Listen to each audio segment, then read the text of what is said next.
Welcome to Smart Wealth with Joshua. Your daily stock analysis and catalyst talk. Today we're looking at Bank of America. If you find our talks useful, please consider subscribe, like, and comment underneath to support our podcast. And if there's any stock you want us to look into, leave it in the comment section below. So let's get into the analysis. There's been a really noticeable shift in the narrative around this bank lately. Right. And what's fascinating, I think, is the sudden reacceleration in their core top line and earnings growth. You can really see it in the latest quarterly results. And it's not just a small bump, is it? It feels more like a genuine turning point. Exactly. That reacceleration is key. When you look at the financials, net income rose pretty significantly. It went up to about, $7.1 billion in the last quarter? Which translated to earnings that beat expectations. And for anyone watching the stock, beating the street's consensus is always a powerful signal. It is. But the real engine here, the thing that's really pushing these numbers, is their net interest income, the NII. Absolutely. The NII hit a record, didn't it? Something like almost $15 billion. Just shy of it, around $14.7 billion, which is up a very healthy 7% year over year. And what really stands out is the forward guidance from management. They're not just sitting on this number. No, they're signaling that NII is going to climb even higher. They're projecting it to hit somewhere in the 15.5 to 15.7 billion range. By the end of the final quarter of 2025. Right. So that gives you a very clear, very visible growth path tied to their main lending business. That NII pipeline is clearly getting a boost from the higher rate environment. But I think the story often misses just how durable their other income streams have become, especially the fee income. I'm glad you brought that up. Trading revenue, for example, climbed robustly. It was up 14% year over year. Wait, a 14% jump in trading is huge? But trading is, it's typically seen as the most volatile part of a bank's business. How durable can that really be? That's the surprising part. This isn't just a one-off lucky quarter. The bank has actually established a remarkable long-term trend. Okay. It's a 13-quarter streak of positive trading performance. 13 quarters, so over 3 years. Exactly. That reinforces the stability of this whole revenue stream.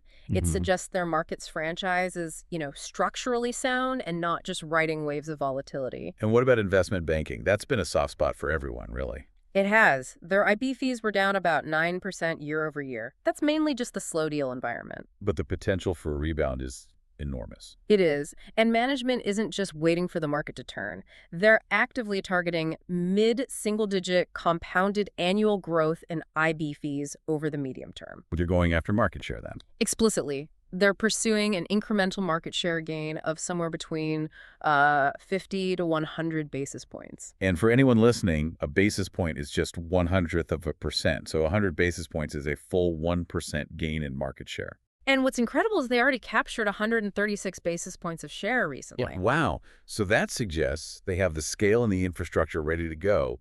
They can capture that upside when the deal environment really comes back. They have the balance sheet and the reach to get the business when it starts flowing again. Yes. And all of this whole growth story, Yeah. it has to be supported by good credit quality. Yes, right? absolutely. Yeah.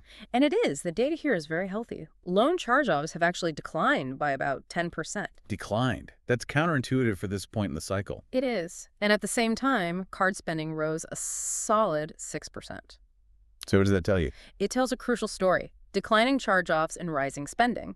That signals a resilient consumer. And for the bank, that means contained credit risk. It takes one of the biggest fears off the table, that fear of a massive consumer credit crunch. Precisely. And we're seeing external validation of this whole picture. Yeah. The analyst sentiment has shifted in a really positive way. I saw that. 9 different analysts revised their 2025 earnings estimates higher. Over just the last 60 days.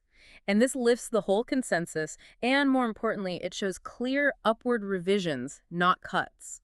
That often acts as a really powerful tailwind for the stock price. Okay, so this brings us to the big structural question.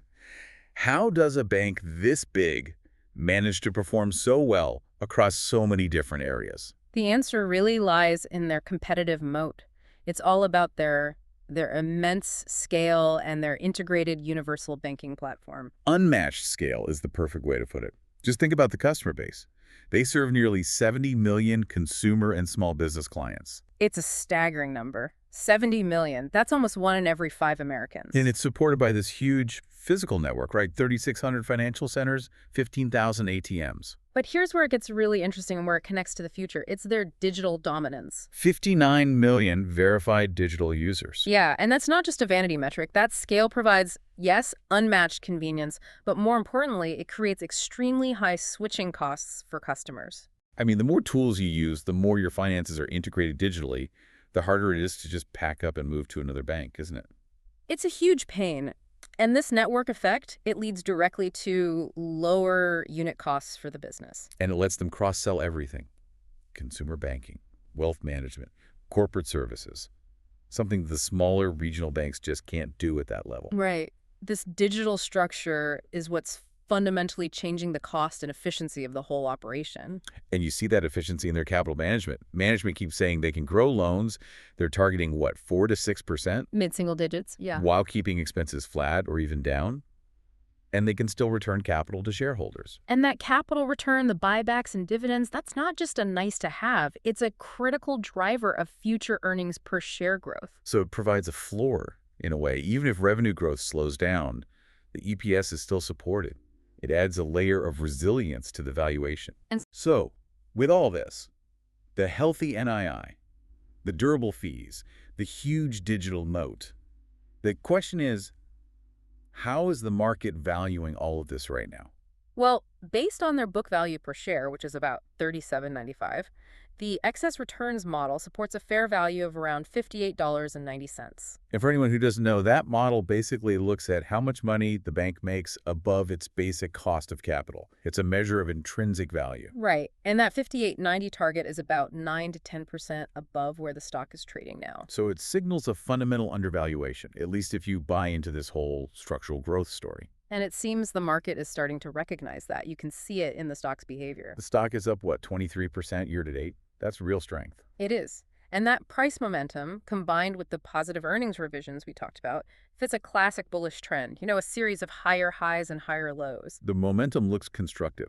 It suggests sustained accumulation, not just a temporary spike.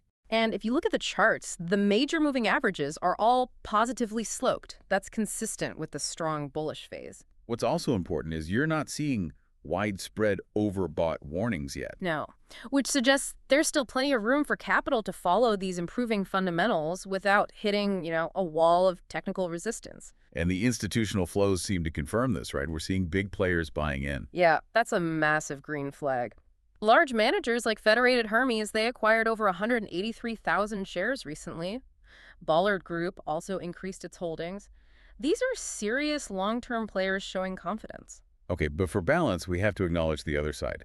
We did see one large firm, Gamco Investors, trimming its position. We did, but that seems to be more of a neutral repositioning within a huge portfolio, rather than some kind of, bearish call against the bank itself. The net sentiment from the big money is still heavily positive. So looking forward, what are the catalysts? What should people be watching? The immediate focus is the upcoming earnings report. That's key. Right. To see if they meet or, better yet, exceed that NII guidance of $15.5 to $15.7 billion. And to see if they maintain that mid-single-digit loan growth projection. Those are the big ones. There's also the macro environment, which seems supportive.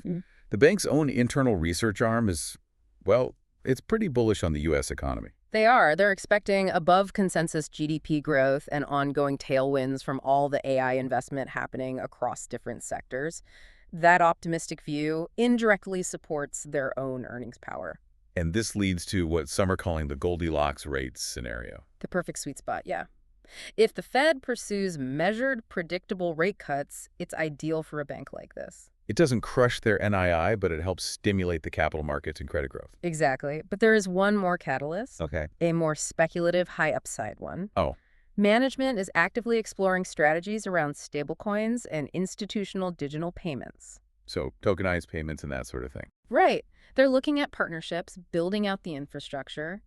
If they announce a major partnership or a launch in that space, that could unlock a whole new tech-like fee growth story. far beyond what you'd expect from a traditional bank. Okay, we have to flip the coin, though. Let's talk about the risks, the bear case. Of course. The primary risk for any large bank is always macro vulnerability, a sharper than expected economic slowdown, or some kind of global shock that would inevitably pressure loan growth, NII, and credit quality. That's a valid concern. But it is worth pointing out that management has explicitly pushed back on that. They've said they do not expect a U.S. recession in 2025. And as we said earlier, the current data, like the declining loan charge-offs, suggests those risks are pretty well contained for now. There's also the risk around the path of interest rates, right? For sure. That strong NII guidance is built on a specific rate forecast. If the Fed cuts rates faster or deeper than expected, or if deposit competition really heats up, that could challenge their numbers. And that's where the diversification comes in as a defense. It's their crucial defense. That diversified fee income from trading, IB, and wealth management, plus their tight control on expenses, it gives them multiple levers to pull to protect earnings, even if the rate environment shifts a bit against them. And then, of course, the standard industry risks. Regulation, capital requirements, litigation. That's always there for these big banks. Always. But again, this is where that massive scale becomes their ultimate defense. That huge customer base, the 59 million digital users, give them cost advantages. They can absorb those regulatory burdens better and more cheaply than almost any of their smaller competitors. So to sum it all up, Bank of America seems to offer a highly visible earnings growth for the next couple of years. It has a profound competitive moat from its scale and digital reach, and it's supported by both institutional buying and positive analyst revisions. It really appears to be a high-quality financial asset. The consensus seems to be that it's best suited for a longer-term hold, maybe 12 to 24 months, to really capture the full normalization of its earnings. Right, to let the market fully recognize its structural advantages. So what does this all mean for you listening? I think the key question to consider is this. Is the market truly appreciating how the company's massive commitment to digital transformation and AI, combined with that 70 million customer base, is creating a business that is fundamentally more efficient and potentially less cyclical than the old banking models? Does that persistent valuation discount really make sense when the core engine of the business is changing so much? It's a powerful thought to take away. Thank you for joining us for this analysis. If you enjoyed it, please remember to subscribe and like to support the show.